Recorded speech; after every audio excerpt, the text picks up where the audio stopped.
And we may see more fireworks than ever during the 2-hour debate tonight. Political analyst Dallas Jones is here to look ahead. Good morning and thanks for being here. Good morning, Jose. Okay, Donald Trump is entering this as the #2 person right now. That's odd for him, and he does not step down from a challenge at all. What should we expect from him? Well, he's not happy about that, and so I think we should expect him to take some shots at everybody on the stage, definitely draw some parallels between Ben Carson, the front runner, and what is a flailing Jeb Bush. So what do you think the other candidates are going to do versus Trump now? Well, I think now is the time, if there is one, to strike and to have the Republican Party start to take a real look at who has been their front runner for nominee. And so I think it's time for what people would consider the more mainstream serious candidates to emerge. Okay, Ben Carson all of a sudden has jumped to #1. But he has this mild, calm demeanor.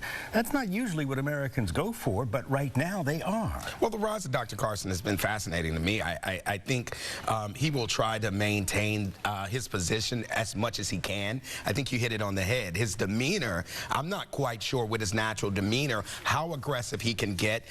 You know, somebody, I think it was Trump, made a comment about his religion, and he demanded an apology. And so I think, you know, he's keeping the race very cordial, and he expects it to stay that way.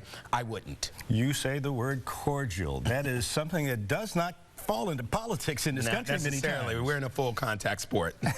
That's what I hear. Okay, a lot of other candidates.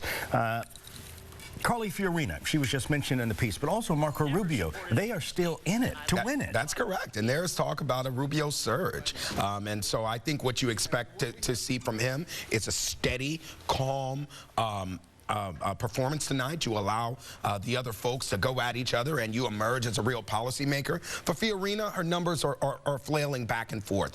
We've seen a fizzle. She's going to have to come in and reassert that she is a serious contender for the nomination, and she's going to have to talk policy tonight and talk it well. Okay, the person many thought before everyone started announcing who was going to be at the top of the ticket, Jeb Bush.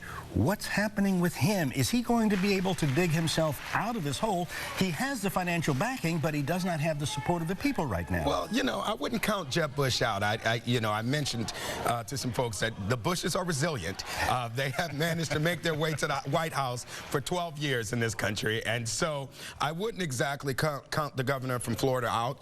He is a stalwart in the party, and we'll watch to see what happens. Okay, now, who do you think is going to come out on top this evening? If I had to guess, I would say that you will start to see the emergence of a Marco Rubio. I think Bush is going to try to make up for some gains, and I think that the objective, I'm any of the other candidates on the stage, is squash Trump. Does that mean Carson is going to stay at the top? Well, you know, it's a long way from Iowa. Yes, it is. Yes, it is. That's very true. And so, you know, I think we'll see him perform the way he has. Again, I don't know that he's a man of many surprises. And so, you know, we'll watch. A lot of folks will be watching tonight. Dallas Jones, thank you so very much for joining us this morning. And I know we will be checking back with you from time to time. Thanks for having me. All right, thank you. Rita. And with that, here in the